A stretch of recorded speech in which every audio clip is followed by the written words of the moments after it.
Alright guys, how are we doing today? Hope you're doing well. In today's video I'm going to talk about the big S word, that meaning sex, and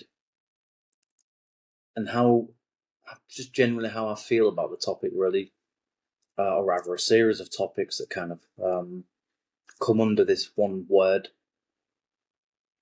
And this video is really inspired, honestly, by a video I watched yesterday on prostitution, or rather it was a kind of sort of semi-documentary, if you like, about prostitutions, kind of, in more like just a piece about sort of like a sort of general overview of prostitution in the Netherlands, and it was an interview with I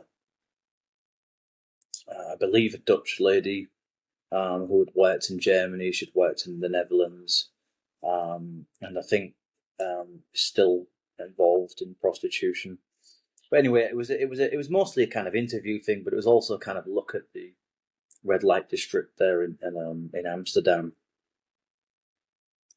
And I found it quite interesting. It was obviously some things I kind of already knew.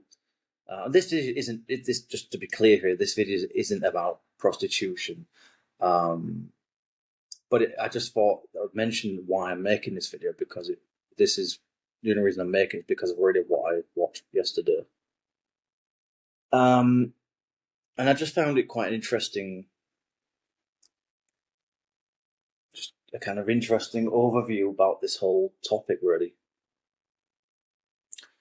And my sort of general feeling from this individual, although she was very well spoken, clearly educated, and an intelligent woman, was that she, to me, came across as someone that was clearly very, or at least appeared to me to be quite a traumatized individual. Clearly someone that's got probably some degree of PTSD,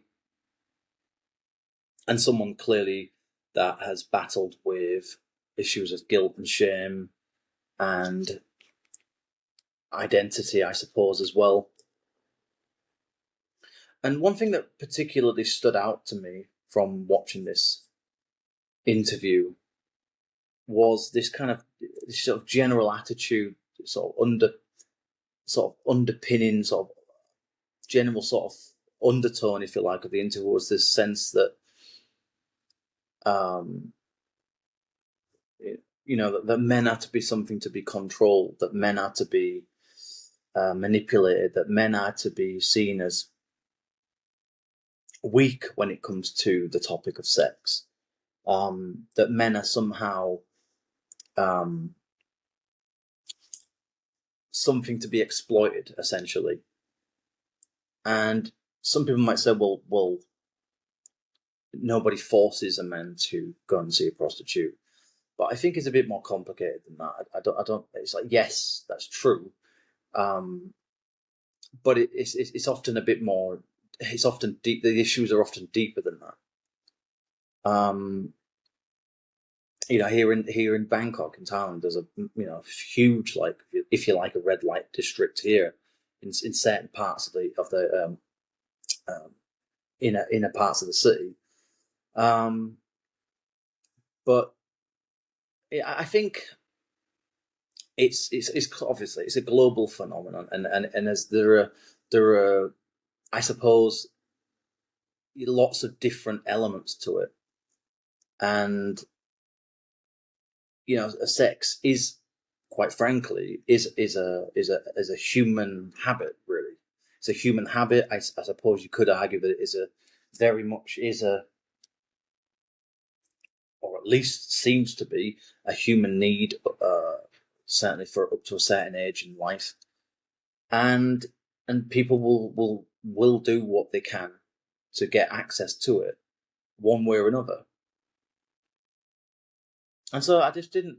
While I could understand this prostitute's sort of perspective and why she's kind of become, I guess, somewhat bitter, maybe a bit resentful towards men, because she's had to deal with obviously bad clients throughout her experiences. I'm guessing she's been doing this for several years, so I'm sure she's seen the worst. The very worst of society, and also probably the very best, so the best of men and the worst of men. So, but I think my overall feeling towards her was that she was someone that she clearly liked the dominant aspect of being a prostitute. She didn't particularly like. I don't think she particularly liked the actual activity involved in it, but I think she was very much drawn towards the kind of dominant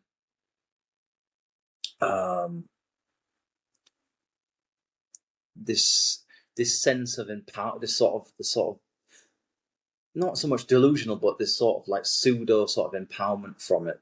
That's how I kind of interpret it anyway. This sense that she can have any man that she wants, she can refuse, she can reject any man, and just this kind of whole thing of like, it just kind of got this very kind of, I can understand to a certain extent, but I also didn't particularly like her overall kind of attitude towards the whole thing. That it was that she got off. She seemed to me to be someone that seemed to get off on the power dynamic of it, if you like, the controlling element of it, and the dominance part of it.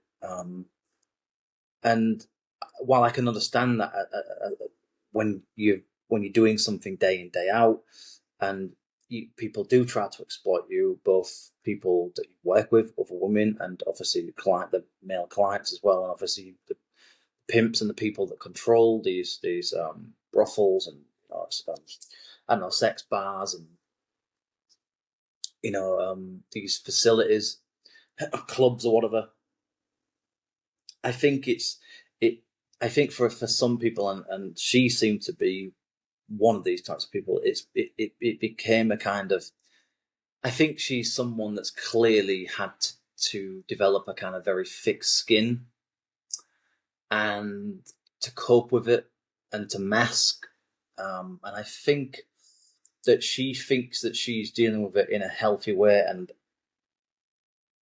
look, I'm not a prostitute, and I hope I never have to be. And I feel sorry for the women that are genuinely forced into this whole thing through trafficking, through the use of drugs, pressure, intimidation, fear, and that's a terrible thing.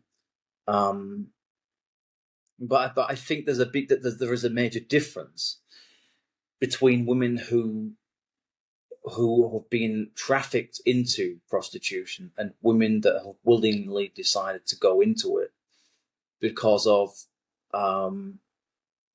pressures, whether it's financial pressures, whether it's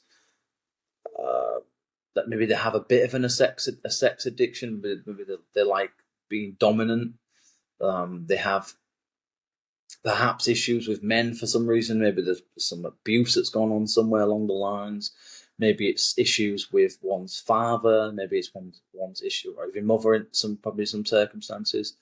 Poor parenting, perhaps. I'm sure there are lots of factors that go into it. So I'm not trying to sit here and blame. I'm not going to sit here and say that it's as simple as you just go into it. It's not as simple as that, obviously. But I do think there's a big, like I said, there's a major difference between someone that's forced into it or coerced into it and someone who goes into it because they want to make money out of it, or at least there's perceptions of prostitution in which some women go into it because they think they're going to make a bit of money out of it, or because they just like that kind of sexual freedom of it or something. That's fine. There's nothing wrong in that, I don't think. But my issue is with it is when all of this stuff gets turned into a bitter and twisted mentality and attitude towards men, because you're dealing with a small percentage of people that come to you that aren't particularly pleasant men, quite frankly. And it was interesting because this woman, I'm going to get off on this particular part of this video in a second, but what I found interesting is that she, on the one hand, she seemed to respect men and the fact that men, obviously, like women, have sexual needs and have their own fantasies and fetishes, like women do. I'm sure most women probably would admit that they do as well. I have my own. I'm sure most men and women who will come across this video, I'm sure, will have their own as well. But as the picture behind me would suggest, it's supposed to be something that's deemed to be. It's there are often things that we don't talk about openly, usually. So I'm not going to get into those things in this video, but it just is what it is. And what I found interesting about this woman is that she understood that part about men wanting to fulfill certain parts of their sort of sexual needs, if you like. But on the other hand, she had this kind of an attitude that she understood men, but she kind of almost resented or hated them or something. That's my kind of impression of it. She liked the psychological side of prostitution to some extent, but she didn't particularly like the. She seemed someone that was essentially two different people, really. She seemed like she was someone that likes to be the center of attention, likes the sort of power dynamics of being able to flirt and being in a position of control in which she can decide, she can pull people in, if you like, to engage with her sexual ways. But also being extremely clear that she doesn't want to engage in anything that's essentially real, really. That she saw her job as strictly as a job, as a business, maybe if you like, as a career, maybe. And that she made that point very clear. And I get that. You do, I suppose, to some extent, have to disconnect the real world from what you do for a living. But in some ways, you could argue that both those things are important in life, and whatever you're doing, whether it's whatever it is, whatever job or career you're doing, whatever it is that you're involved with on a so-called professional level, which takes up most of your time, and your personal life, in which you clearly set boundaries with, which in this particular case is very important. So she seemed to me to someone to be very sort of a hyper controlling, very probably quite deeply insecure person, because of the shame and stigma and sort of taboo, even today, the kind of taboo nature of prostitution, which I kind of found kind of sad in a way, that she seemed to be, generally speaking, she seemed to be quite a nice individual, but she did have parts of herself to me that I found very off-putting and kind of dark, really, and really unfortunate that's she's become probably bent out is probably the best way to put it, bent out psychologically and emotionally from having to do this, be a sex object, to kind of objectify herself, if you like, in order to get money. That's mostly why a lot of prostitutes are doing that work, because they're desperate for money, and there's obviously, I accept there's a lot of drug issues often involved, drug addictions that are very common in this line of work. So I'm not going to pretend that isn't a reality as well. So yeah, I just wanted to mention that briefly, because I think that it was quite. I didn't really know what to make of her at times. She's almost like seemed to be. I don't know. She seemed to me as someone that struggled. Clearly had an identity. It's very serious, very deep identity crisis, and it's understandable. obviously you get why that would be the case. But I think that she, on the one hand, she seemed to be someone that seemed to be kind of confident and have some kind of promote this kind of empowerment aspect of what she does. But on the other hand, she seemed to be someone that, to me, to be someone that clearly sees herself to some extent as a victim of the system in some ways, and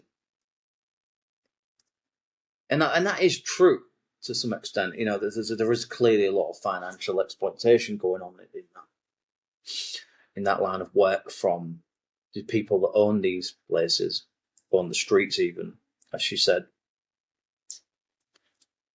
But the problem is that it, like anything in life, when you have a few bad experiences, it can warp your outlook. It can warp your attitude towards entire groups of people. You know, and so that's why I think it's tricky, because she does have to be in control to a certain extent, because her health is on the line, her life potentially could be on the line. So I get it.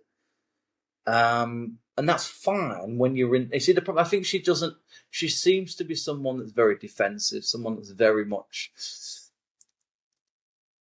someone that's clearly doesn't know quite when to switch off. And I think that's that, as I said, the identity thing is very clearly an issue for her. She didn't quite know who she was or something, but she'd been involved in this thing for so long that she couldn't quite decide who she is or who she wants to be, which version of herself she prefers, sort of thing. I don't know. I might be misinterpreting. I might be reading too much into it, but that's just kind of what I was thinking about. And it's a shame, you know. It's a shame that decent men kind of get lumbered in with a small group of what are called clientele that are bad eggs. But as she said, you know, there are a lot of women that are involved in this thing that are bad eggs as well, you know. And that's often the thing we don't often hear about. You know, we often look at this whole thing as it's something it's only exploiting women, but it's not. It's exploiting men as well. It's exploitative in terms of, you know, certainly financially, that men are having to, or feel that they have to pay for services, you know, for essentially a lot of the time, quite honestly, it's comfort, it's stress. I think a lot of the time it's sexual incompatibility in their relationships, their marriages. It's probably just a lack of fulfillment, probably a lot of the time. And they just don't have any outlook for it, unless you obviously have an affair. So it's tricky, and that this individual, she did mention that, you know, she did say that it's not often that men are fucking perverts or hedonist, you know, outlandishly hedonistic creatures. It's just that men often just don't have any outlook. They don't have any, you know. And I think honestly, it's a lot easier for women to get access to sex than it is for men, actually, because men usually have to prove themselves worthy or often do something in order to get, where women often don't have to, because they're physically speaking, that, you know, there's a lot more physical attractiveness and sexual appeal externally with women, I would say, than with men, usually anyway. And certainly when it comes to heterosexual dynamics, let's say, you know, it's often women often get more, I would say, on average, probably more compliments about their looks and their sex appeal, I guess, than men do on average, I would say. And so men often don't And I think a lot of the time, actually, I think a lot of women do kind of, whether they mean to or not. I think there is some degree of objectification of themselves, and they do see themselves, I suppose, to a certain extent, as sexual objects, although they'll never admit that. But I do think there's an element of that going on. And I'm not saying that that's necessarily. It's not wrong, but I think that I think it can lead to narcissism. I think it can lead to a lot of overindulgence of sort of ego. I think egotism and being self-absorbed, and I think that doesn't benefit women. Actually, a lot of the time, I don't think. I think that they think it does, but I don't really think it's. I get that they like the attention, they like the kind of authority of that kind of stuff. I get that, but at the same time, if it can be tricky, because it's like women often complain about harassment and things like that. But it's like, if you're sort of objectifying yourself anyway, then I'm not being funny, but it's a bit rich for you to sit there and complain about being objectified when that's essentially what you've done anyway. I'm not talking about all women here, of course, no. But I think there is a certain percentage probably of women out there that do that, whether it's conscious or not, I don't know. But whether it's based, it's because of insecurities, or it's competition among other women, whatever it might be, I don't know. But clearly women do like attention, and they do like being seen as attractive, sexually attractive as well, and to say otherwise is a lie. And I think the problem with that is that sometimes they can kind of occupy this mental space where they think that that's, where they get engrossed in that. They kind of get intoxicated by that kind of sort of, whatever you want to call it, whether it's narcissism, whether it's egotism, whether it's sort of power play, control, whatever it is.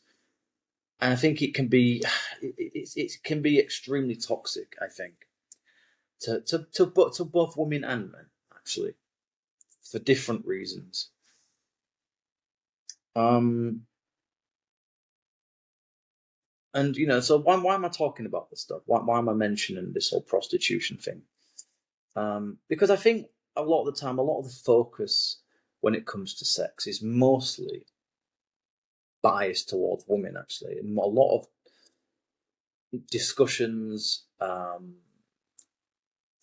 taboo-ish stuff, when it comes to sex is often, a lot of the time, I think, I think there's a lot of suppression. There's a lot of sexual repression in society. A lot of people aren't getting enough sex, not getting enough deep, good quality sex, I guess. A lot of people just aren't getting any at all, probably for all sorts of reasons: age, health, financial stress, kids in the, children in the mix, pressures from work, etc. So there are a lot of reasons why that happens, and but in terms of like this sort of this sense of shame, the sense of guilt, the sense of excessive self-control and unwillingness to talk about these things, I think a lot of it stems back probably from the Victorian, Edwardian, I guess, period, when attitudes towards sex were essentially that sex is something that should basically only happen when one gets married, and sex should only be something that happens if you're essentially planning on having children, and that other than that, it's something that doesn't get talked about, and it's something that doesn't happen. And so, and that's why there's been, a very long history of promiscuity between men and women in society because of that. Because there's always been men and women that just struggle to fit into that mold, that just don't fit into that kind of, I guess to some extent, a bit of an outdated attitude towards sex and relationships. Although I get why I understand that it's not particularly helpful or healthy to be promiscuous in terms of like the risks to your health, for example. And certainly, I don't advocate, I don't justify people having affairs. I don't think it's helpful. And I say that as someone that's, as much as I hate to say it, have been guilty for that in a previous relationship, as unfortunate it is to have to admit that. But so I understand why it happens. It's a frustration, it's a pressure, it's a build-up of feeling like you're not being heard, feeling like you're not being seen, not being listened to. And eventually, I think, for both men and women, it's something to snaps and an opportunity presents itself. And it's not necessarily just about the opportunity. It's that it's just that it's a time in which you then try to justify it to yourself to act in that way. And I don't think that's the way that I don't think that's the right way to deal with things if you're in a relationship or if you're married.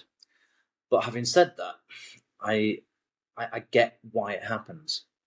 I understand that people do have wants and needs when it comes to sex. People do have things that they want to do with their partners, and sometimes they just can't get it. They can't get it, and they won't get it. And there are fantasies and things that you just can't fulfill. And I'm not, like I said, I'm not trying to say justify people having affairs, but I do think that this mono, this idea that we're only supposed to stay with one person for the rest of our lives is quite frankly ridiculously outdated.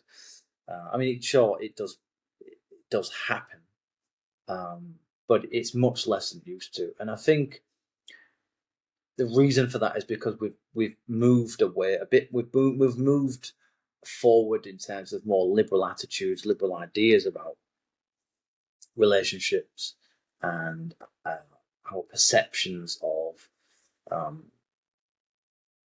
flings, one night stands, people hooking up, and that's all good and well if you're single, right? That's fine if you're single. You've just come out of a long-term marriage relationship, and you're looking for some rebound type of thing. You're looking for some kind of revenge, I guess, if you like. You're looking for some kind of way to deal with it. I get it. But often it's really, in reality, a lot of it's just coping.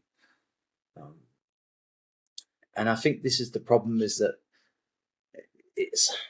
people think that by having an affair that it's going to somehow lift up all the problems away from them. And it doesn't. Of course it doesn't. It just creates even more, especially when you get found out. So that clearly isn't a wise thing to do. And I don't recommend that if you're thinking about doing something like that you do it, because you will get found out eventually, and you will regret it later on in life if you've got any kind of conscience about it whatsoever. So I would, if you are having sexual issues in your marriage or relationship, I would try and just open up about it and just be honest and say, look, I don't particularly feel very satisfied here. I have some sexual fantasies and I'd quite like them to be fulfilled, and I'm quite happy to fulfill yours. And let's try, because otherwise this is going to create more tension, it's going to create more pressure for both of us. And we both increasingly become more unhappy in this, quite frankly, a very serious, important part of a relationship. With romantic couples, certainly up to probably the age of 60, maybe, I'm guessing. So, while couples are still very much sexually active, these things do matter. When once one reaches the, say, maybe like 70s, mid 70s, 70s, 80s, I'm guessing, clearly this sort of thing is probably, I'm sure that elderly people, even though it's a bit of an awkward thing to say, but I'm sure elderly people probably do think about sex, and I won't be surprised, but I'm sure it's not as much as they used to.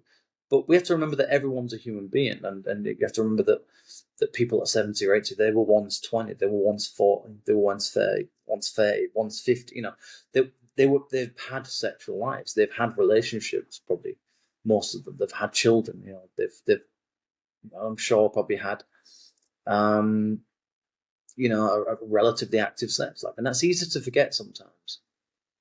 And this video is kind of going a bit all over the place here, but I think in the end, I think one has to be very careful with sex, because it can become an extremely manipulative tool, psychologically and emotionally speaking. And I think a lot of people, often men and women, they often use it in ways that, quite frankly, isn't very healthy, I think. And they think that it's somehow liberating them in some sense. They think that they're empowered because they're having an affair, you know, they're having sex multiple times a day, or they're seeing many people, you know, yes, that's all good and great, but, you know, the novelty wears off eventually. Whether it's sexual promiscuity, whether it's sex in a marriage, whether it's sex in a relationship, the novelty of it does eventually wear away. And I say that someone who's been married for 10 years. Not to try and overshare too much, but that's just something I've learned, that the novelty does fade, and having been in a relationship before this for a number of years, it just does. It does fade away a bit. You know, it's not the same after a period of time as it was in the beginning, when everything's fresh and new and all emotions are high. And it's important to remember that, and it's important not to. And what's also important, I think, is to go into a relationship and set boundaries and set expectations. Quite frankly, say that, you know, whether we like it or not, there are strings attached to this, and if you don't want that, if you're not ready for that, then this won't work.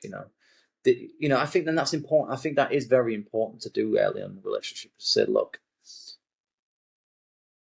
this is a romantic relationship, and with that, clues in the name, you need to be intimate to some extent. We need to show each other affection. We need to have sex, because otherwise, this is just, what is this? It's like a friendship otherwise, isn't it? Sort of, just a more intimate, romantic friendship, if you like. Because there are things you can do with your partner you can just do with your friends. It's only really the intimacy and affection and sexual aspects of a romantic relationship that makes it a romantic relationship, as opposed to a friendship or, obviously, kinship. It's entirely different things. So you do get into a relationship, whether you like it or not, with expectations, and there are conditions, I think. And if one side is fulfilling the other's sexual desires, needs, and the other person's not getting their needs met, then clearly that is going to cause trouble at some point. That is going to cause problems. And people might say, well, yeah, but relationships aren't only about sex. I agree. Absolutely, that is true. But at the same time, it is an important part, because I think sex is important for stress. I think for both men and women, it's a release to have an orgasm. So to have sex is something that you don't get to do all the time, every day. So it's something that's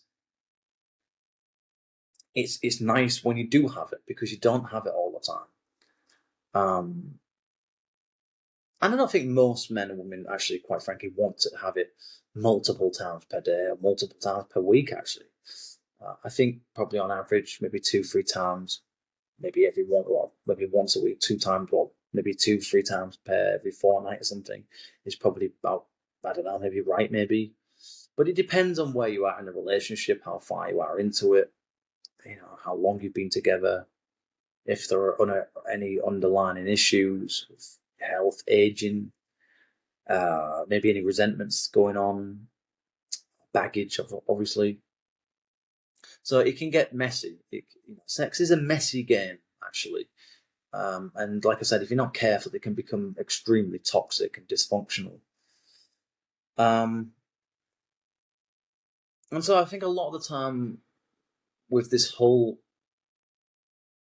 thing is that I think often men are misunderstood. I think that women, a lot of women, not all, a lot of women though, tend to think that men only see them as sex objects, and I don't think that's true. But I do think that a lot of men feel pressured. They feel a sense of expectation. Maybe it's built on all sorts of stereotypes of gender roles and things like that, perhaps. But there is a sense, I think, among a lot of younger men that we have to meet the needs of our female counterparts. We have to that we should worship the ground that they walk upon, sort of thing. That we have to be everything for them. We have to be. They have to be the star in the relationship. They have to be in the spotlight, sexually speaking. That only their sexual needs matter, or their sexual needs matter first and foremost, and so therefore they should always be a priority when it comes to sex and relationship. And I think that's unfair towards men. Actually, I think it's very much an imbalance of power and very toxic, poisonous attitude. Because a relationship or any two people that come together for sex needs to be about a balance of power, a balance of expectations, equality, that no side should be playing games, and that's the problem when it comes to sex. It often gets used. It's often a bargaining chip. It's often a transactional thing. I was talking about earlier prostitution. It is. It's almost a kind of contractual thing sometimes. You must do this. You must be this. You must say this. You must do that first. You must do this, and then later on in the relationship, the goalposts change, and now what used to be, what the things that you did before that got you a bit of intimacy, now they're not good enough anymore. Now you have to do 10 things. Now you have to do 20 things, and it just goes on like that, and it becomes this really toxic dynamic of power play. And I would just say that, as I said before, you've got to set boundaries as soon as you can when you get into it. If you get into an actual relationship with someone, you need to say, look, this is what I want. I'm willing to meet you where you want, what you like, whatever you want. I'll do it. All right. Even if I don't particularly find it that appealing or erotic or whatever, I'll do it for you. But you need to meet me. We need to meet each other halfway. If we're going to do this, then let's do it equally. Let's say, I'm more than willing to do what you like, what you want, but I want something in return as well. And I don't want to treat it as a business thing, but it's not about business. It's about fairness. That's what it's about. It's because if you don't set those boundaries, if you don't say, this is what I like, this is what I want, and if you're not willing to do that, then this isn't going to work. Because it eventually it will be an issue, whether you like it or not. It will come up at some point. So, yeah, I just say that I think you've got to be really careful as a man, in my opinion, because I think that the issue, I think, is that because of the physique, typically the physique of men, that typically, that is not all, obviously, but on average, men tend to be built bulkier, stockier than women. On average, generally speaking, of course, there are always exceptions, but generally speaking, men are bigger, stronger than women, right? I think that's fair to say. And so because of that, women often feel that they have to overcompensate in some areas in order to kind of be seen as an equal, or be seen as some powerful entity in the relationship because they don't have certain traits that their male counterparts do have. So they have to make up for it in some ways. And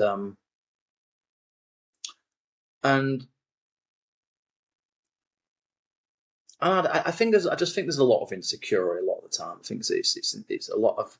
I think as sad as it is to say, I think there's an incredible amount of insecurities out there with a lot of women and quite frankly a lot of men as well. And this is the issue: is that often a lot of insecure people get together. You know, they hook up to have kids. They hook up they get married.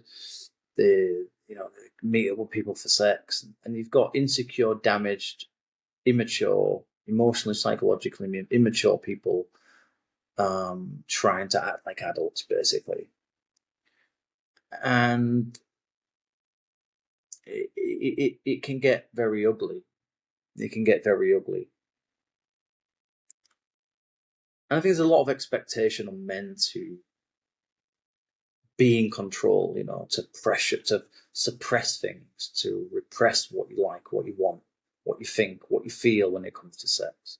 Whereas I think with women, I think it seems to be like a bit more liberal, seems to be more sort of society acceptable for women to talk about sex openly, whereas with men will sort of touch upon sex, but they never really get vulnerable about it, certainly not along with men, usually, unless they're talking to a therapist.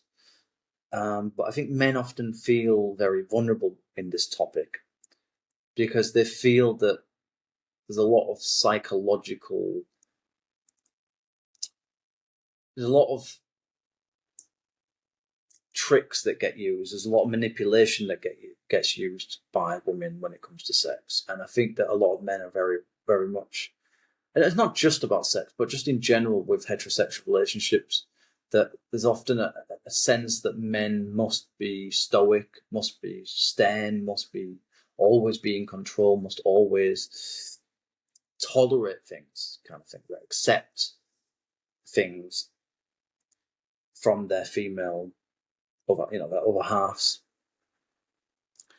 And I think that's the problem, is that a lot of men often tolerate things, not because they're stupid or because they're in denial, but because they don't want to be seen as weak. They don't want to be seen as being abusive in any way.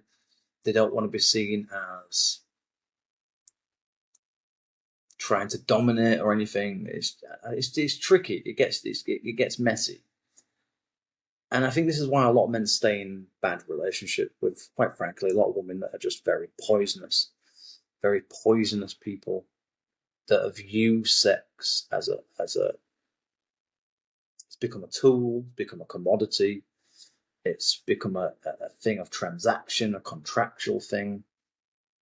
You must do that. You must do this. You must take me out. You must do this. You must do that. You must say the right things. You must,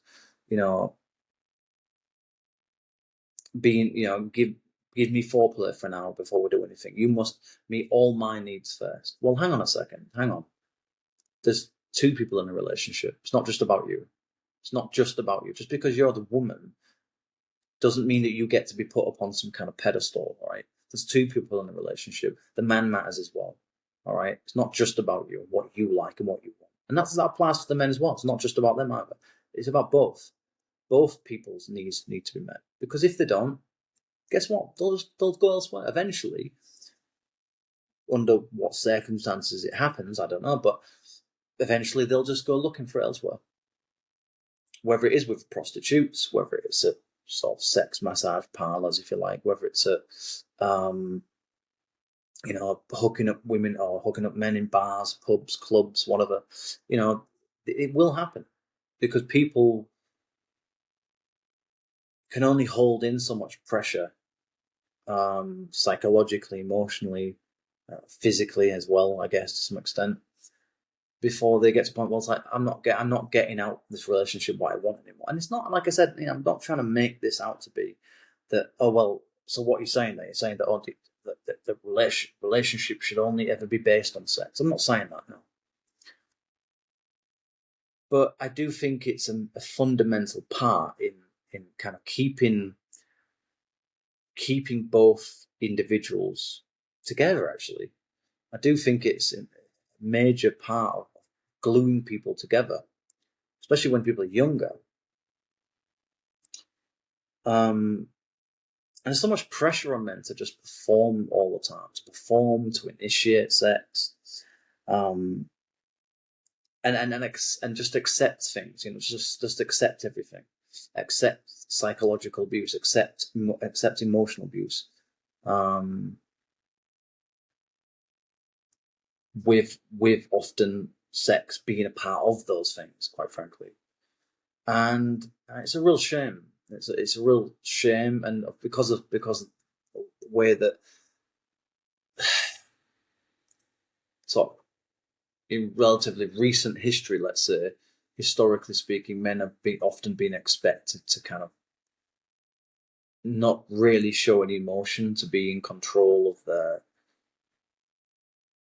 thoughts and their feelings all the time, and that to show anything, not only could it be seen as a sign of weakness, but it can be manipulated. That can be exploited. And I think women are very much aware of that, and sometimes they use that to their advantage. Trust me, they very much try to exploit that issue, because they'll say on the one hand they'll say like, well, I wish it was more emotionally available, emotionally expressive, but on the other hand, they don't really want it. They don't like it. Or you're being too soppy. You're being too sentimental. You're being too soft. You're being too sensitive. Well, so then which one do you want then? Because you're saying one thing, but your behaviour is telling me something different. So, and this is what you see. This is the problem. You see, this is kind of how they like it. Actually, they like it like this. They like that dynamic where you're damned if you do, and you're damned if you don't. And sometimes, they'll say things like, well, I need spontaneity. I need this now at this point in a relationship. Well, then you need to also take some accountability and responsibility for this relationship as well. It's not just about the man. It's not just about him. It's about you as well. And if you're not somebody that's willing to be transparent and open about what you're thinking, what you're feeling, what you want sexually, then you're also the issue. You're also part of the problem in that relationship or marriage. Because no man is a psychic. All right? Men are more than willing to do things for you.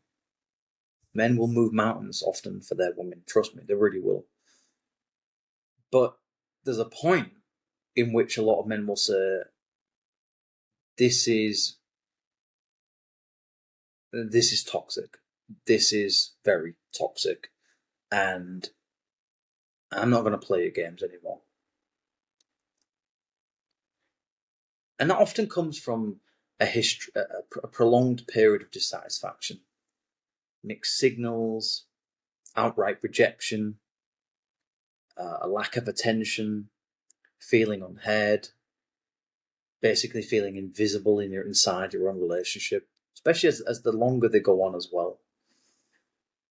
And when men get rejected enough times, when they try to initiate inside their own relationship, their own marriage, how do you think that makes them feel? That the person that they're willing to give up their independence, quite frankly, and their freedom with, want to temporarily give up theirs for the sake of somebody else's. That to me, that's selfish. That's incredibly selfish. And quite frankly, I think personally, that's grounds for divorce. Because if the idea of a relationship is that part of the deal is sex, and that is off the table at some point, or it becomes so limited it's virtually non-existent for the most part, then to me, you've kind of broken the contract. Unless of course you're talking about like a serious health issue, or like you've reached an age where you're not capable. That's different.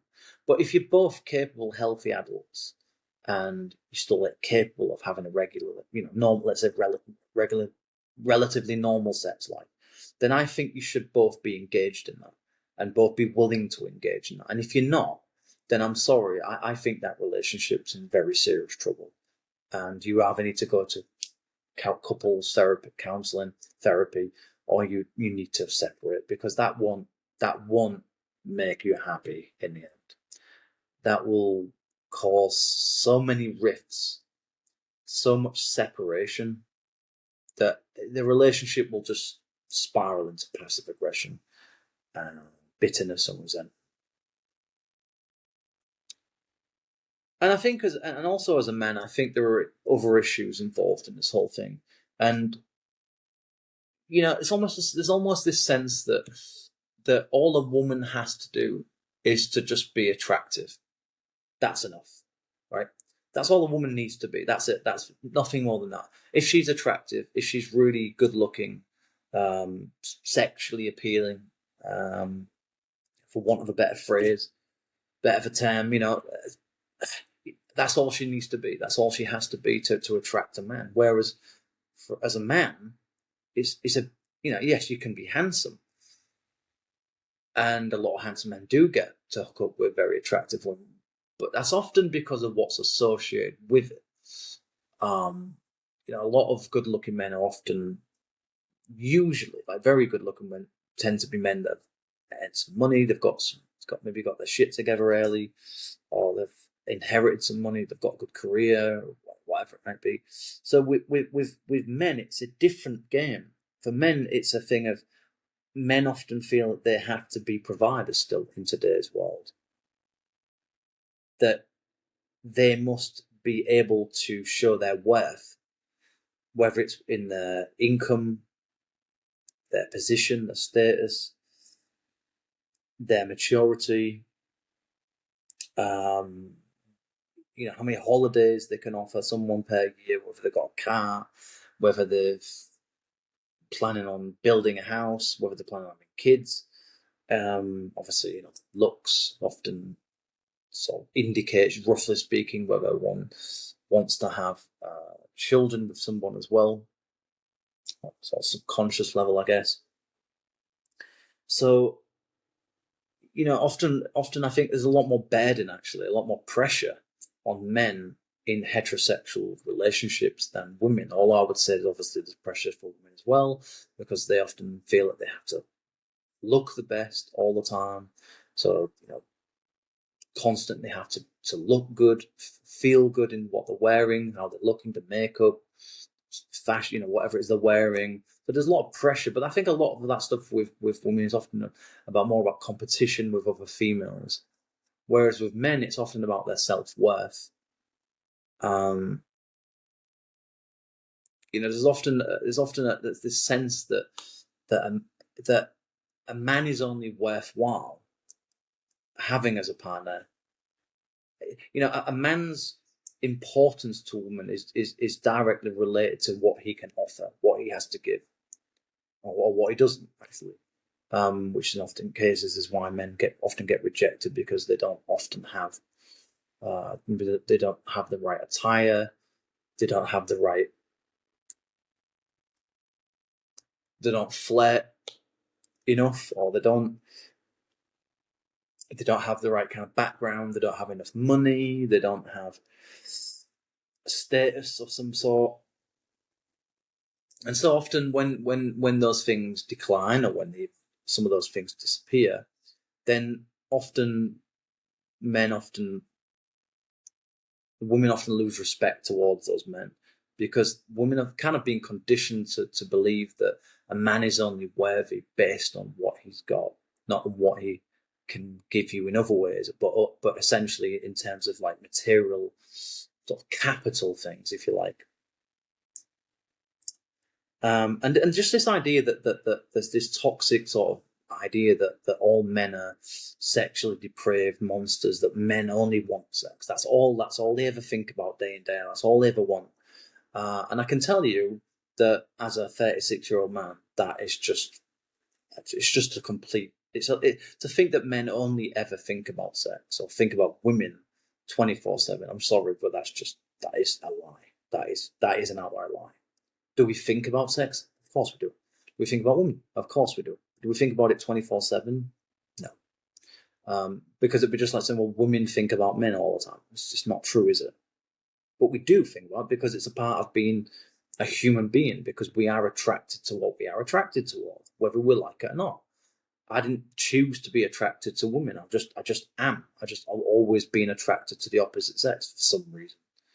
Just as I didn't choose my family, I didn't particularly choose my friendships growing up. It just happened. Things happened. It just is what it is. And I think like I said before, there's often this pressure, I think, towards men that they must meet the libido sort of expectations of women, that they must be able to perform, that they must be top performers when it comes to the bedroom, that they must be the absolute highest quality caliber sexual partner that they can be. While meanwhile, the female counterpart does hardly any of the heavy lifting, or she doesn't hardly contribute. Which, yeah, I've seen it firsthand. Right, I've seen it.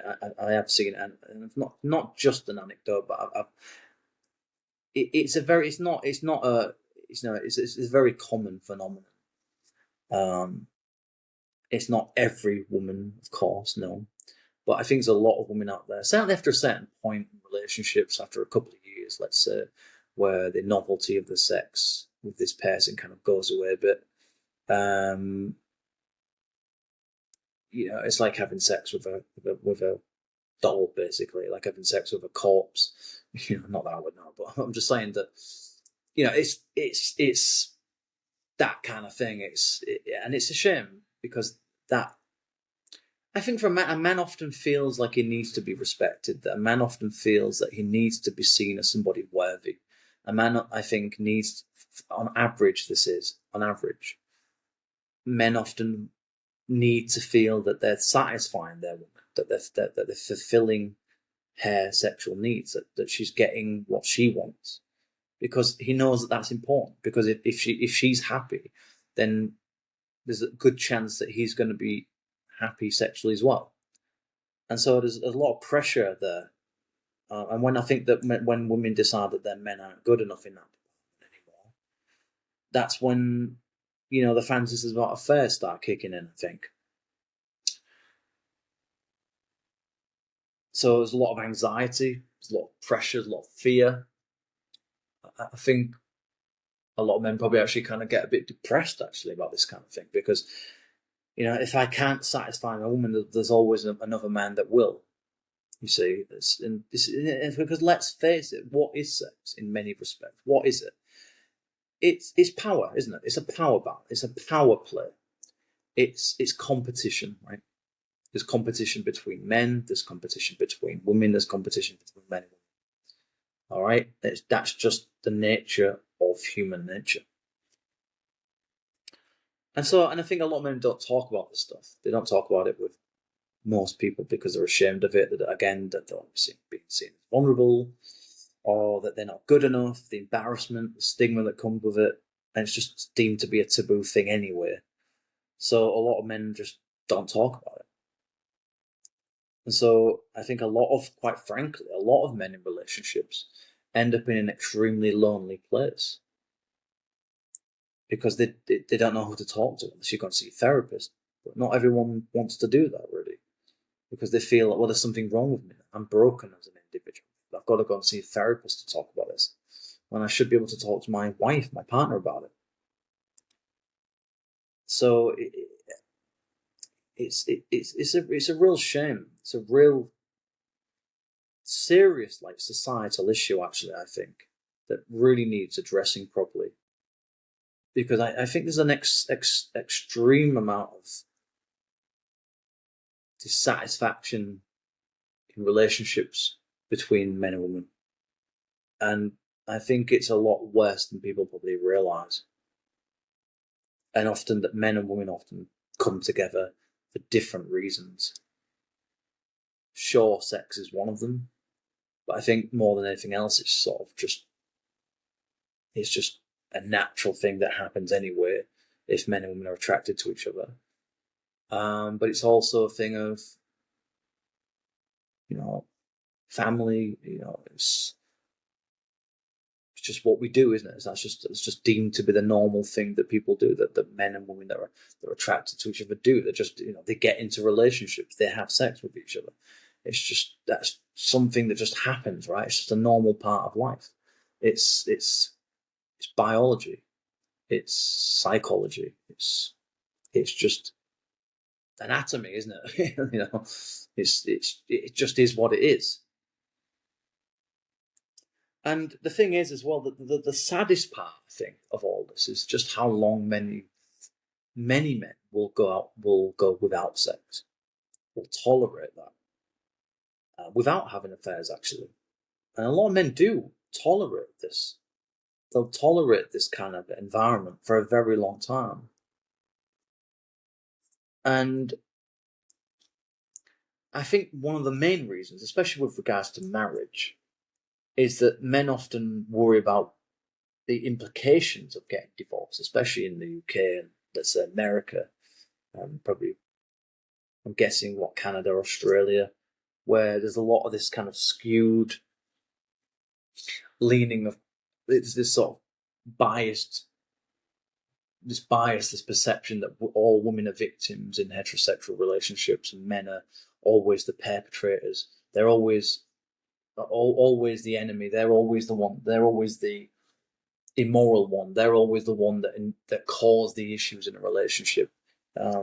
Which I'm sorry, but it's just a pack of fucking lies. It's absolute bullshit. Absolute bullshit. Men and women are just as bad as each other in many ways when it comes to the issues that lead to the breakdown of a relationship over time. Often, in fact, a divorce is often something that happens after an extremely long period of time in which both people have felt very dissatisfied, very unhappy, miserable, and they've just reached breaking point where I just can't do this anymore. I just can't do this anymore. This is we're wasting our lives away. We need to go separate because this is fucking food. Okay, and I don't want to waste any more of my life with you. Even though I love you, but I don't want to waste any more of my life with you because we don't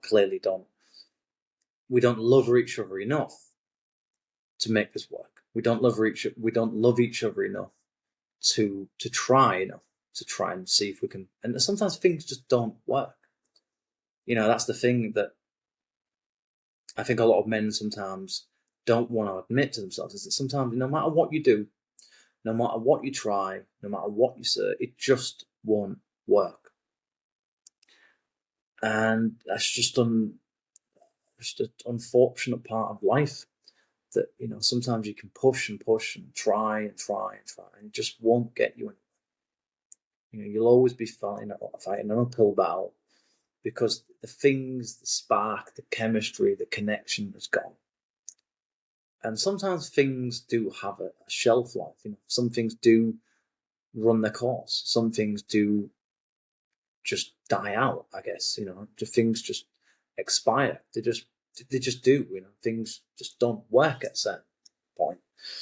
And sometimes you have to accept that it worked then. It worked for this period of time, but something clearly has gone wrong, or a number of things have gone wrong along this line, and it's just led to this point where it's just broken, and it's just in a state of just fell into despair and apathy, and it's not repairable. So a lot of men will tolerate sexless marriages, sexless relationships, but not forever. You better believe that. They won't tolerate it forever. They'll tolerate it for a while. And they'll tolerate, but I think one of the things that they won't tolerate, or they'll tolerate for much lesser a time, is intimacy and affection. That, to me, more than sex, is probably, I would imagine, the biggest killer of relationships. It's not a lack of sex, it's a lack of intimacy and affection that slowly erode that relationship into the gutter. Because sex is one thing, but to come home from a hard day's work, a stressful week, and have no one to hug, nobody to kiss, all right? No one to cuddle up with, you know, I think that's a hard place for a man to be after a while. I really do. I think that's an incredibly difficult place for a lot of men to be in, given that men often don't get hugged, kissed, women do it with their female friends all the time, but men don't get that with male friends. That on average, maybe the odd hug, a man hug, maybe from time to time, perhaps maybe a fist bump or something like that. But you don't get that kind of intimacy and affection among men, usually speaking. For the most part, anyway.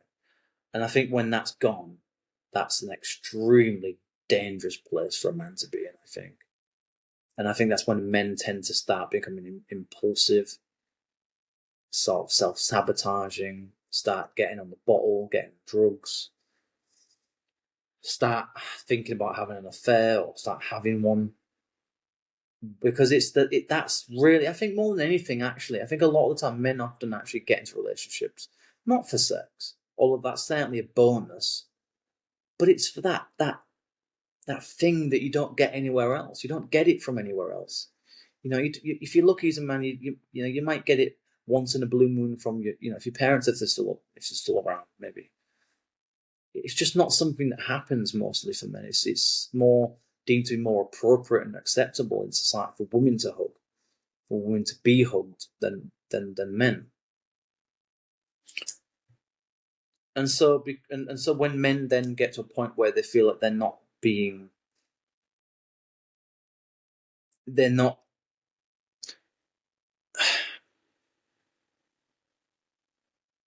I think when men get to a point where they feel like that not only is the sexual side of things gone or practically gone, but now the psychological and emotional things that may have helped that man to stay in that relationship have also gone, then it's game over. Trust me, it's game over. Men, once they get to that point, it's game over. It's already over.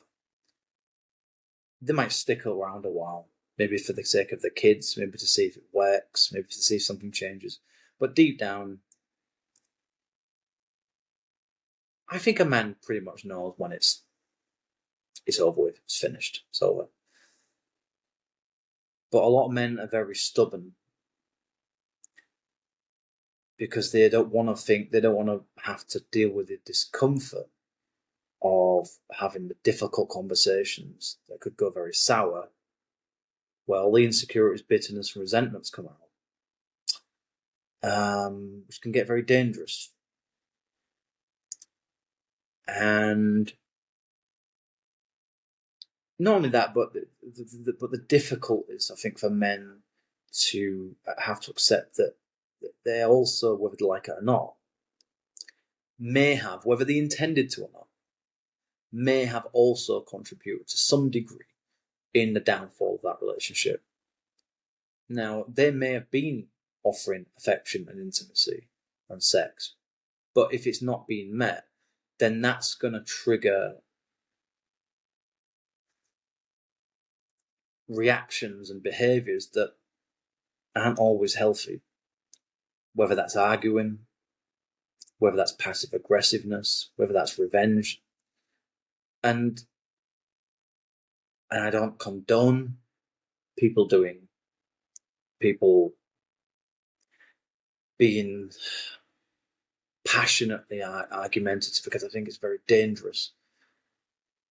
But there is a point in which leakage of issues comes out eventually, and it will come out.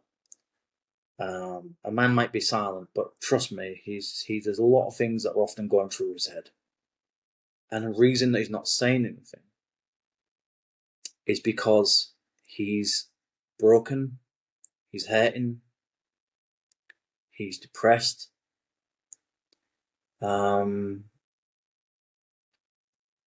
He's battling a lot of shit that he doesn't want to talk about. But when that point comes where he realizes that it's over, there's no going back. There's no going back from that. A man that has any self-respect, that is, there's no coming back from that. Because once a man really reaches that point, he knows it's unsalvageable, and there's no point. And he's not going to waste any more of his time, resources, or energy on it, because he knows it's finished. And the problem is a lot of men do stick around because it's a lot of weaker men tend to stick around because it's more comforting to do so rather than having to build a new life, to go back to circumstances that you might not like to have to go back to temporarily, to have to start over again, for free of judgment of friends and family. And I think probably one of the biggest symptoms that there's something very wrong in a marriage, I believe anyway, is over reliance on pornography, probably from both sides. And you might say, well, yeah, but some people need some stimulation. There's a difference between some degree of stimulation to kind of get in the mood, I guess. But I think there's a big difference between that and someone that's clearly getting more out of pornography than they are in an actual physical, in-person sexual activity, sexual thing. So, and also pornography is again kind of skewed towards empowering women and sort of almost kind of disempowering men, I think, because women are often hailed, they're put up in the spotlight, it's the women that matter, it's a female's breasts, it's a female genitalia that are only really important. It's not, the man doesn't really matter. The man's just a kind of side piece. He's just there to satisfy the woman's needs. And again, it's a real shame. It's a real shame because it builds these narratives. It builds these negative connotations, these attitudes towards men that are really unhealthy. And also it puts a lot of unrealistic expectation upon men that, and quite frankly, it objectifies women, it glorifies women as sexual objects, and while to some extent, there is some degree of truth in that. We are all sexual objects temporarily, I suppose, unless you're a prostitute and you do it for a living, in which it's a bit. Then it's a bit of a different story. Well, you're not really technically a sex object, but what you do for a living is essentially that. But anyway, that's a different thing. But yeah, I think pornography is something that's it's difficult because on the one hand, if a man or woman's not getting if they're not getting stimulation in their own marriage relationship, I suppose they do need to get it somewhere. And I would argue that I suppose it's better to get it from pornography than it is to go out there and have an affair, cheat. So, but I think it's tricky because it can become an addiction like anything else. So it can become extremely compulsive, almost OCD type thing if you're not careful. So that can kind of cause damage in relationships because the man or the woman might be getting more out of pornography than they're doing from actual sex. So, that's what I'm saying. That's what I'm saying about being open about fantasies, fetishes, and what you like early on in a relationship. Really, I think you've got to say that this is what I like, this is what I want. Because if you don't, then you'll overcompensate, let's say, through pornography. So.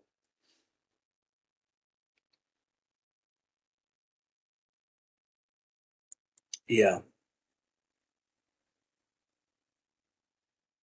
And the problem is as well is that maybe you feel that it's difficult for you to be open about those kind of things. That you find it very. It's not easy to come out and say I have. I don't know. For example, this is not my stuff, but let's just say a fetish for bondage or something. Maybe you have a fetish for acrylic nails. Maybe you have a fetish for I don't know, urinating or something, or let's say what else? What else is there? I don't know, what whips, chains, like that kind of stuff, like dominatrix sort of type of stuff. Then it's not easy to come out with. Not easy to say that, is it?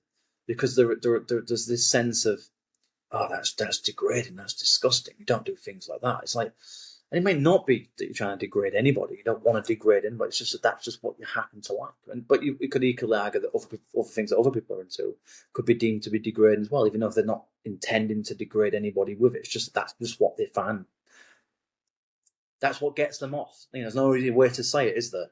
That's what gets them to a point where they orgasm, I guess. Whatever, it just gets them sexually excited, because that is important in a relationship. You do get sexually excited, because otherwise you can't orgasm, can you? So, and there are probably only a certain number of things that do work for you as a person.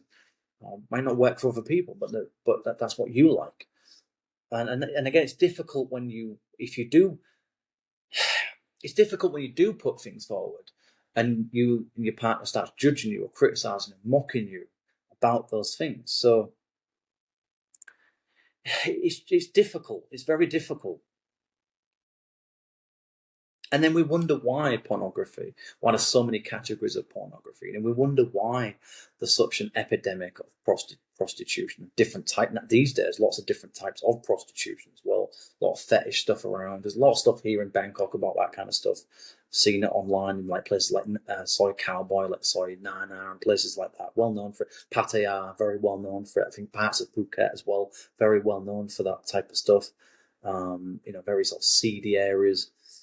But they exist for a reason, because it's supply and demand. Whether you like it or not, that is what it is. It's supply and demand. There are men that can't get what they want in their relationships and marriages, and women as well, I suppose. But typically, it's usually men that, for all sorts of reasons, go out there and pay for it, which is degrading. Actually, it's what I mean. I accept it's degrading for women to some extent, I suppose.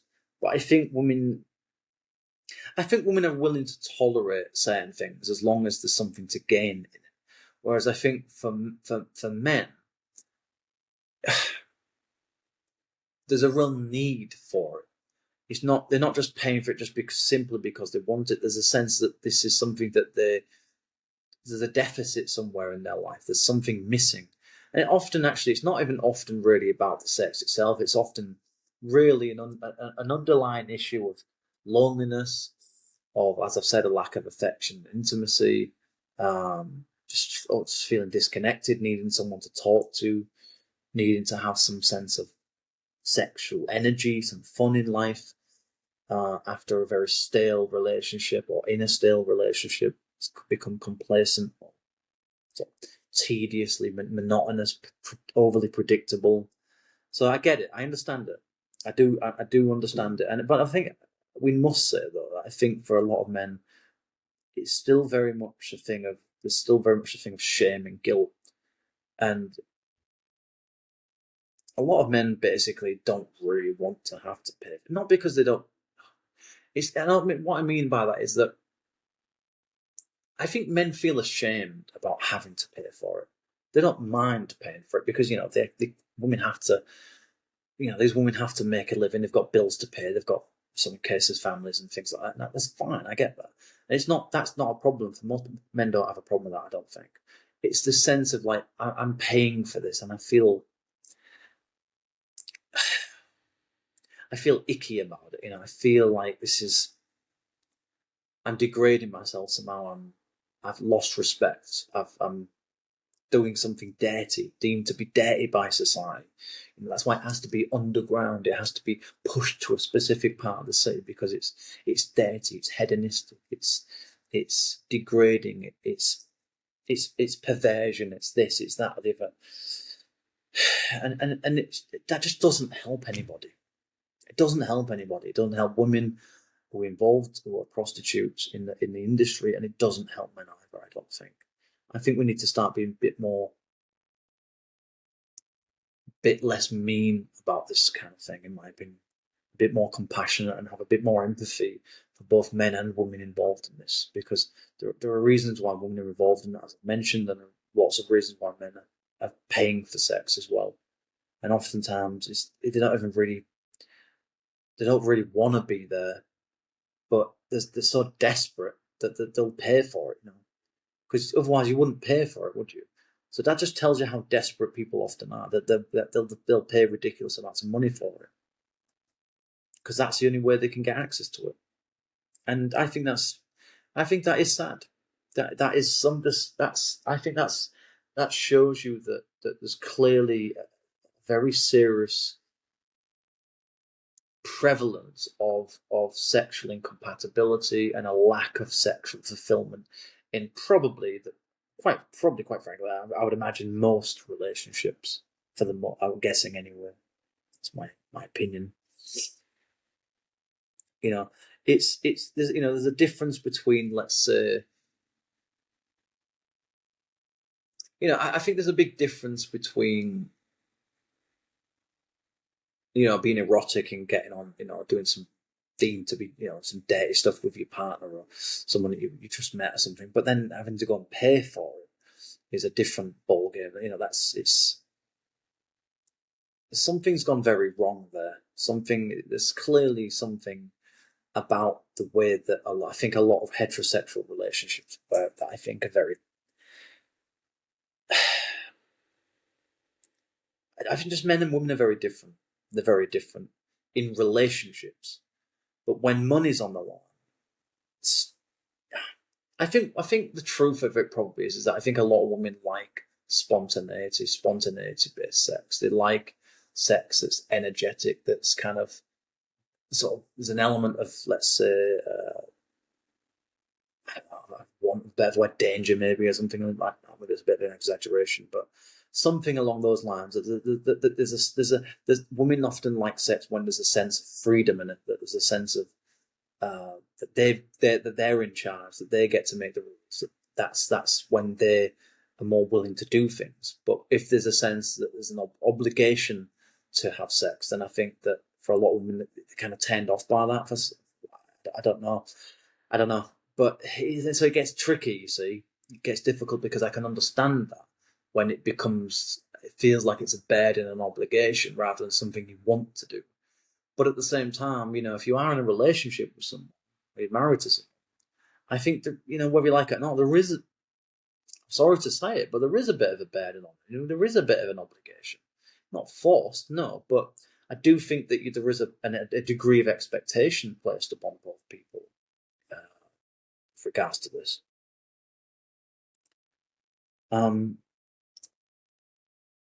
And I think it's wrong that men often get portrayed as being immoral and perverted and hedonistic and,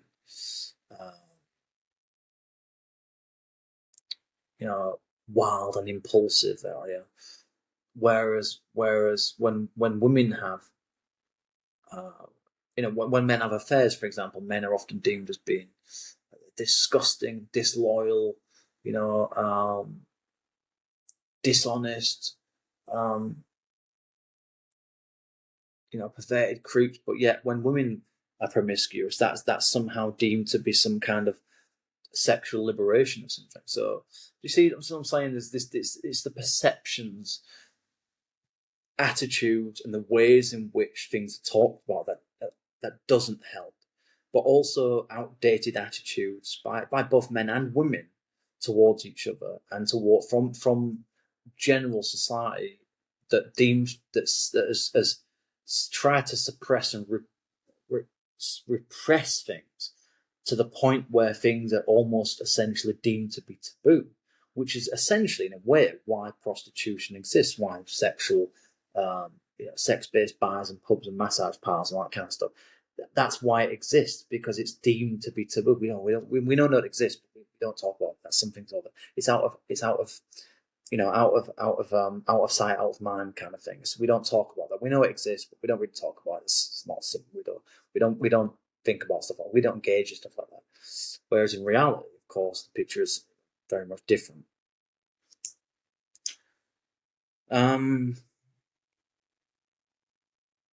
So yeah, I think for also for men, I'm gonna conclude this video shortly, but I just want to touch on a couple more things before I finish here. Um, yeah, I think there's a lot of pressure on men to if a man is not particularly, if he's not 6 foot something, then he better be extremely good looking, or he can't he must have a good hairline, he must have a good chiseled jaw, he must um be of a certain age, he must look the right way, he must not be bald, he must not have too many tattoos or too few tattoos, or he must have the right clothing, but he might it's this almost this sense that this thing of like this perception that a man shouldn't be seen as someone that's more worthy of respect or admiration or attention than the female that's involved in that relationship. That's my impression of it. That I think a lot of women, when I say a lot of women, I'm just saying, I think, in my opinion, this is all this video is. It's just a bunch of my opinions.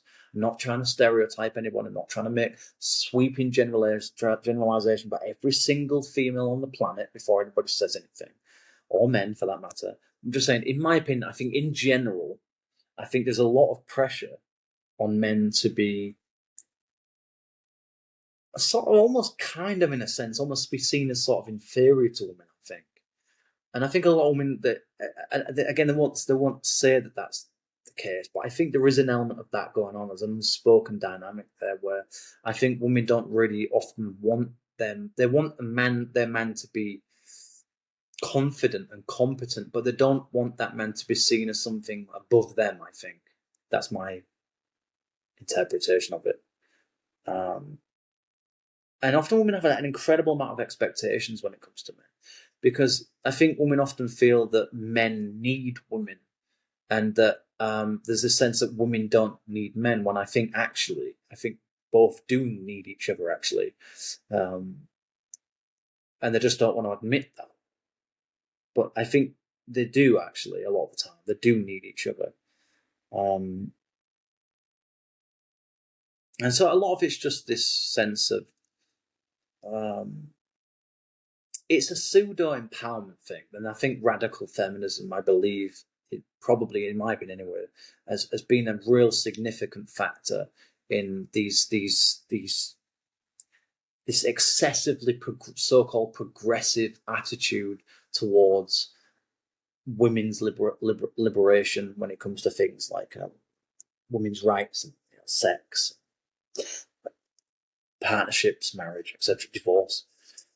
So I think there's a lot of pressure on men to be the right size, to look the right way, to have the right penis size, the right girth, have the right kind of body shape, to have the right kind of weight, to be masculine enough, but not too much, to have degrees of feminine traits, if you like, whatever that means. To be somewhat sensitive, somewhat emotionally open, but not too much. So there's this very rigid sort of structure that you have to be this. You can't be that. You have to be that. You have to not. That's too much. That's not enough. This very kind of rigid mold that men often feel that they have to kind of fit into to be deemed acceptable. And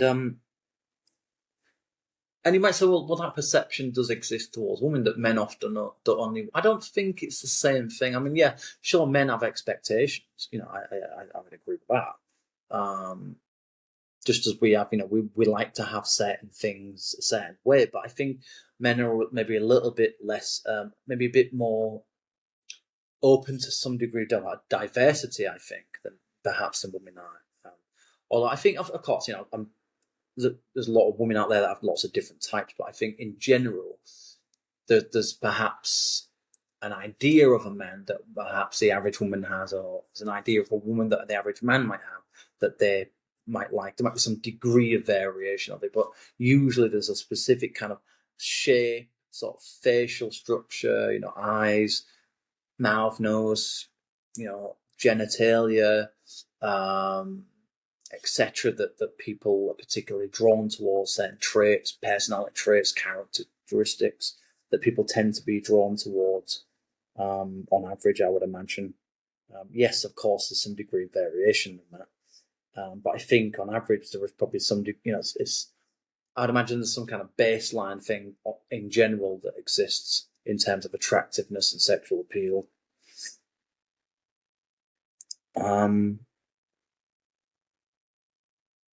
So I think it's difficult. It's difficult for men to navigate these things, and I think quite often I think the issue here is that there's not a lot of education about this kind of stuff growing up.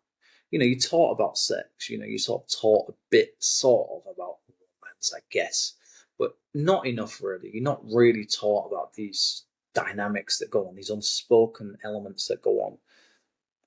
We don't get much exposure about the taboos, and I think we need to talk about these things. We need to have fairness towards women and men. I don't think it's fair that things should only be skewed one way or the other. I don't think that's the right way to go about approaching sex relationships in the 21st century. I think we need to have a much fairer, empathetic based, more compassionate, more decent, more nuanced perspective of the difficulties here.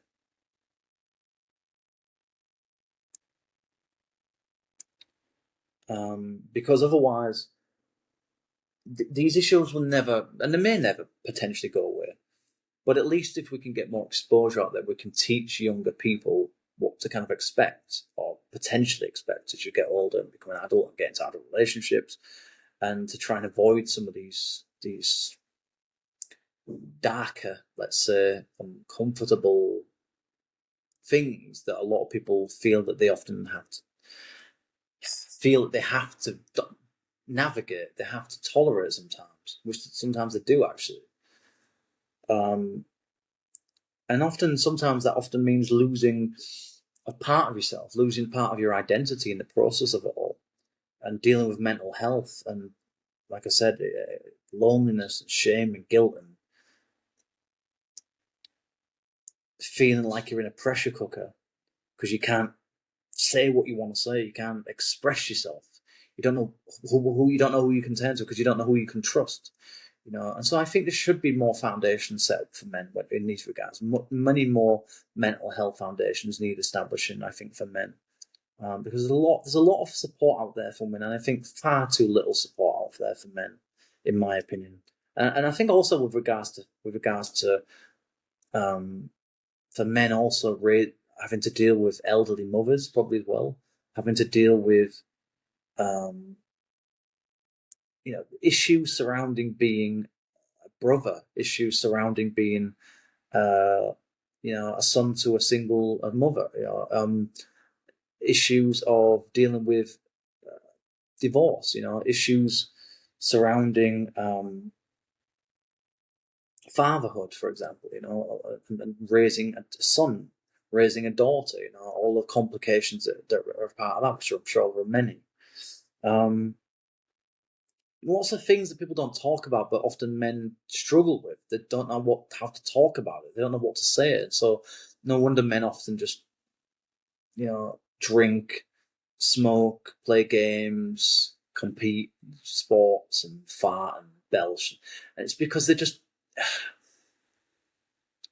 It's because men are very competitive, and there's often a lot of hierarchy dynamic with men. So often men think, I better not say anything because I could be perceived as being weak here, and I might get seen as the weakest link in this group, or be seen as some kind of issue or something.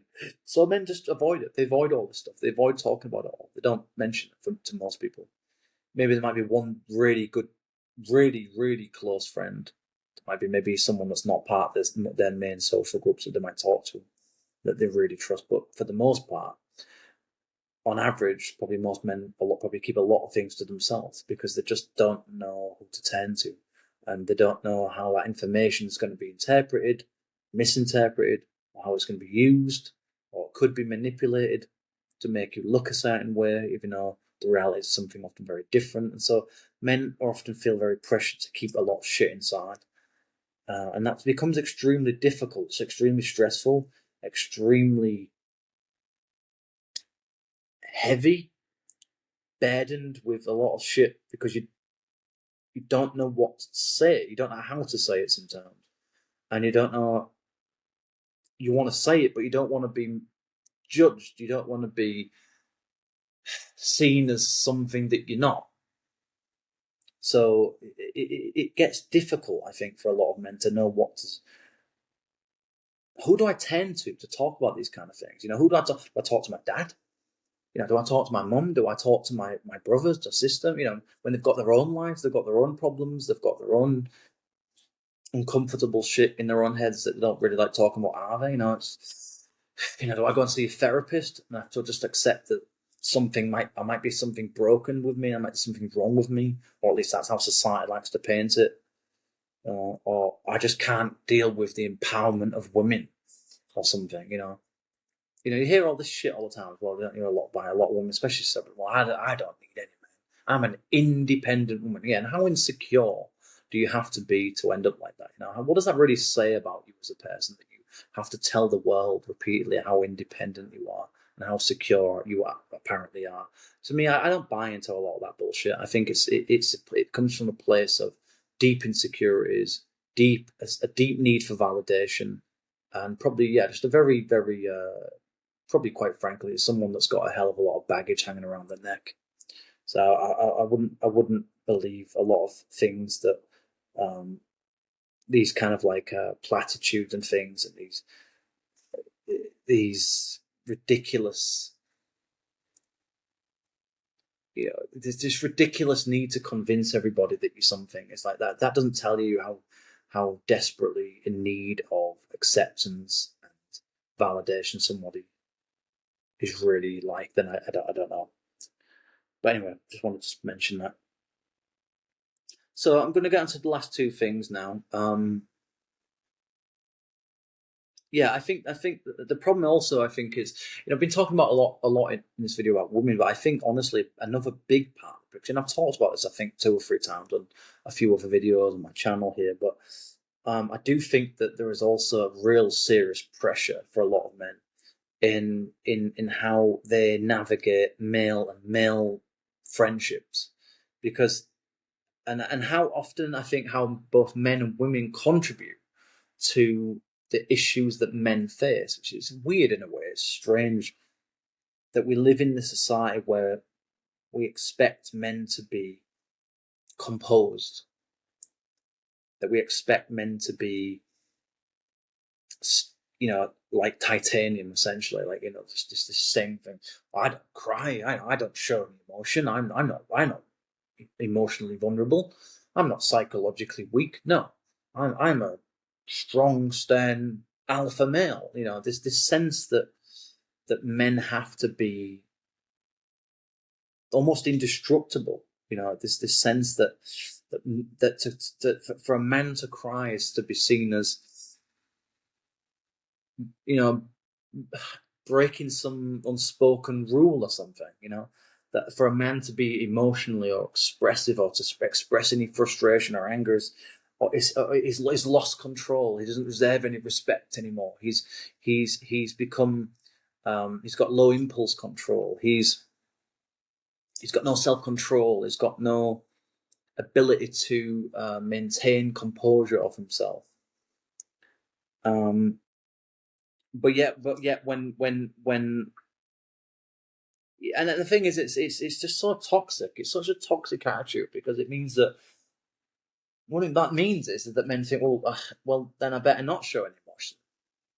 I better not be too open. And so this is the problem, because on the one hand, men feel when they're with men that they have to be something, but yet when they're with their partners, or when they're maybe around their sisters or their mothers, they often feel, I have to be strong here. I have to be the rock in this dynamic. I have to be the one that people look up to as a role model. The one that's always composed. And often, that person is often one of the most really, really vulnerable people actually buried underneath it all. They might seem resilient on the surface, but I can assure you that deep under there, there's somebody that's dealing with extreme amounts of fears of insecurities, failures, inadequacies, a sense that I can't tell people because I don't want to burden them. I don't want people to think that I'm troublesome, that I'm piling on pressure, I'm trying to make things uncomfortable, difficult for people. So men often just bury shit. They bury shit and they bury shit and they bury shit until one day it leaks out. And it always does. It always does. It's difficult for men to open up when they've been told, or at least have been subtly kind of pressured into feeling like they're not allowed to open up, that they have to bottle everything in, that they've got to put on this front of this fake confidence, this cockiness, this arrogance, if you like, this superiority thing, this alpha male persona all the time, that we've got to be funny, that we've got to keep things light-hearted, that we've got to use our shit, if you like, in a way that benefits other people, that benefits everybody else, that's considerate to everybody else. Meanwhile, we don't actually deal with it. So we just bury it, we crush it, we suppress it, we press it down, keep pressing it, keep compacting it. Until one day that man snaps.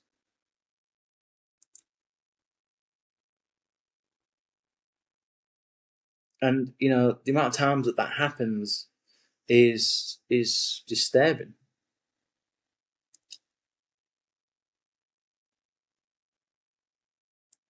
And so this is the difficulty of being a man.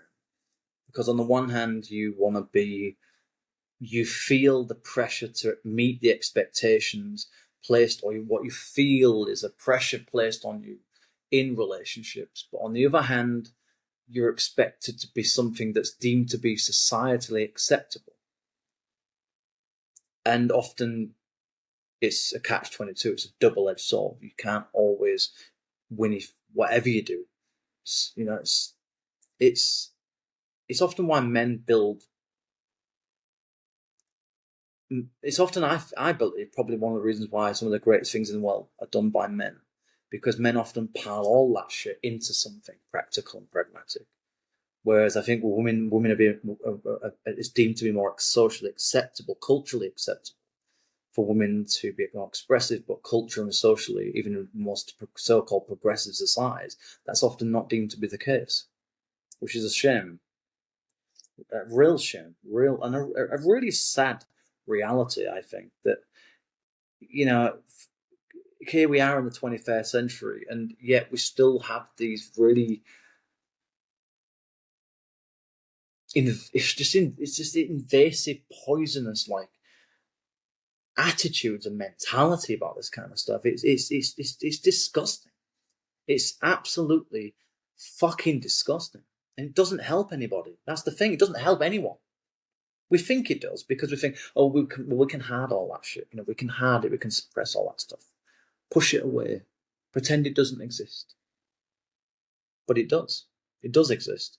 It's very real, and everyone is going through shit that they're not talking about. But I would argue that I think that there's a lot more pressure on men to meet those societal and cultural expectations, with regards to psychological and emotional control, I believe anyway, than women. Let's just touch on one or two last things here. Sex it's not just an act of intercourse, okay? This is sometimes the thing that I think some women misread when it comes to, they misunderstand, they don't quite have a complete grasp on, I think, sometimes, is that I think there's a perception that men only like the act of having sex, the physical part of the sexual activity. And I don't think that's always the case. I think there's often a lot more to it than that. It's the thing of connection, of feeling something with somebody. It's enjoying something together. It's psychologically satisfying. It's emotionally satisfying, and it builds something. We're enjoying this together. Let's enjoy it. Let's do this thing together that only in these circumstances can we do. And only with certain people can we do it. So let's try and enjoy it. Let's enjoy this. Let's make each other happy in this thing. And I think men often do want that. They do like that. It's not just about the friction of the sex. It's not just that. It's much more than that. And I think that's something that doesn't get said often enough. I think men often crave closeness through sex because I think often that's how a lot of, I think historically speaking, that's kind of sometimes been seen as a kind of form of intimacy that sex is. That for men, sometimes men go seeking intimacy through the use of sex, and whether that's the right way to go about it, I don't know. But that is one way that it often happens, because often men want to be intimate. They want to be, and sometimes I think some men don't know how. Sometimes don't always know whether that's. They don't. I think some men think that that's the best way to be intimate, and maybe sometimes it is. Sometimes maybe it might be, but it's not always. And just finally here, I will just say this: that I would say that I would say to men out there, don't put all your eggs in one basket. Don't think that sex is the only thing that matters, because it's not. It does matter, but it's not the most important thing. And what I would say is that don't spend your life chasing after it, trying to fulfill some void in yourself that you won't fulfill by having sex. Trust me, you won't. All right, you won't.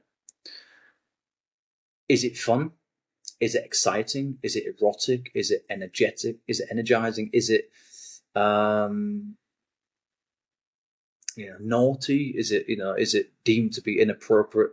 In sort of some outdated sense of attitudes towards sex, and maybe, but I think at the end of the day, I would say that the best thing you can do is to live your life. Is to, I think the best thing to do really is to explore yourself, explore your body before you go out there, and make sure that you, again, set expectations, boundaries, and be honest. Don't be afraid to be honest about what you like, what you want as a man, because that can be quite sexy, I think, for a lot of women. That a man knows what he wants and he knows what he likes, and if he does it carefully, he can get that. But he has to be prepared to deliver to what she wants as well. But at the same time, I would say that build a life of your own before you get into relationships. Build a life that is to such a point that you don't need to have a relationship, but you want one. And that's the difference. And that's the difficulty, I think, with a lot of people, is they jump into relationships when they're not ready for them, when there's an imbalance of power, especially financial power, and things can get very messy, especially when kids come into the mix as well. It can get very, very complicated. So I would just say, try and build your own life first. Make sure you've always got your own money, you've got a job of your own, you've got your own independence as best as you can. And if you want to get into a relationship, or you find yourself being attracted to someone, then fair enough, all right. Then if you look for someone, fine. If you want to have a bit of promiscuity while you're single, fine, go for it. But just remember that often the strings attached, whether you like it or not. That's just how it is. So I would say that it's important to be confident, but not arrogant. It's important to be competent. It's important to be vulnerable to a point. But I would say that, and more than anything else, I think it's important to develop empathy. It's important to understand you, and it's important to understand what you like and what you want, because ultimately,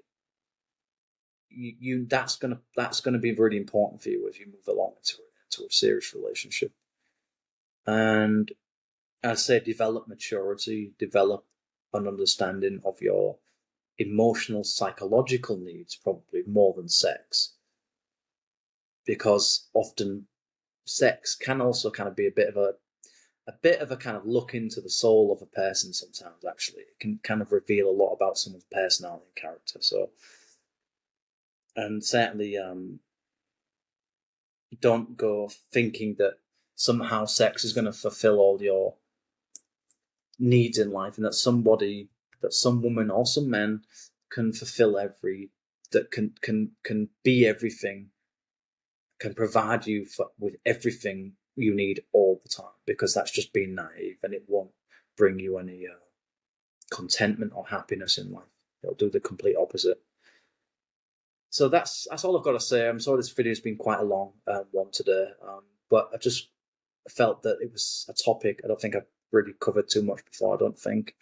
And I just felt that I think it was just about time that somebody came on here and kind of gave a perspective, or some opinions rather, of sort of male side of things, given that I'm a man. So, and okay, some of it's anecdote, some of it's just opinion, fine. But this is just what I think, and maybe it relates to you. And I hope you found some of this videos to be quite useful and interesting. So I'll leave it there. Thank you for watching. I hope you found this video very interesting, and I'll catch you on the next one. Okay, thank you. Bye-bye.